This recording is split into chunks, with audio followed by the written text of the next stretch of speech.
Hi guys! Today we are learning how to mass unfollow on X Twitter. First, unlock your phone and open the X Twitter app.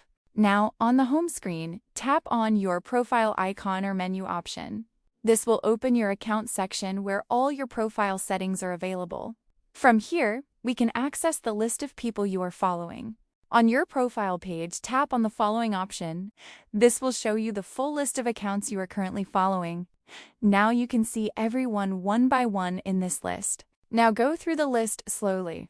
Tap on the following button next to any account you want to remove. It will immediately change to follow, which means you have unfollowed that account. Now repeat this process for each account one by one.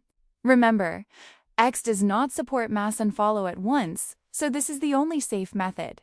Take your time and clean your following list step by step. And that's how you can unfollow accounts on X Twitter in a proper way. Even though mass unfollow is not possible, this method is the safest and most reliable way to manage your following list. If this tutorial helped you, make sure to subscribe and comment for more simple and useful guides.